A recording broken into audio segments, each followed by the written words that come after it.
Another bottle I tried was your Yeah. Oregogne Yeah. the Chardonnay, very good. And I had the Thank you. 2014. Yeah. Definitely, I don't drink. When I do Willamette, it tends to be Pinot more, so I don't Correct. do a lot of Chardonnay from that area. Correct. So, but it's definitely very interesting. Both my wife and I are going, I can't quite put my finger on it. It's so good, but it's a Yeah. little different. I Yeah. don't know. Just want to talk about it. Anything you No, like to eat with totally. it? Totally. So, I mean, when we started to focus on wines by the glass, when I first got there, we made single vineyard Pinot Noir is Okay. what I made, right? Yep. Very expensive, made 3 or 4 barrels. I still had to, you know, bartend, right? to make ends meet, Yeah. Yeah. And Chardonnay is something that, Oregon wasn't known for. Or at least if it was known for it, it was known for that it didn't make good Chardonnay. And when you think about white wine from Oregon, the first thing that comes to people's mind is, Pinot Gris, Pinot Blanc, right? The early settlers of the valley were of Germanic influence and okay. planted what they knew. Yep.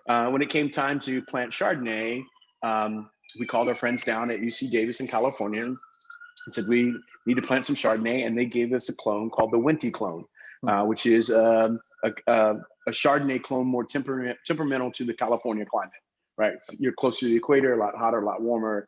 The further you are away, less warm, right? Yep. And so in Oregon, we could never really get the grape to ripen. And in those years that we did, it was pretty flabby, right? No acidity, the wines lacked, hence they weren't good.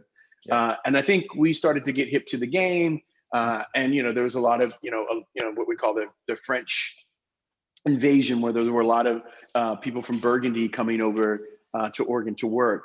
And once we started to understand that, we switched over to Dijon clones, which are clones found in Burgundy, which are more temperamental to the same type of climate. And lo and behold, Chardonnay starts to flourish, and, now we have our own Chardonnay symposium, kind of really kicked off in like 2008. No, Chardonnay from Oregon is talked in the same circles as being some of the best. And that's pretty interesting to see.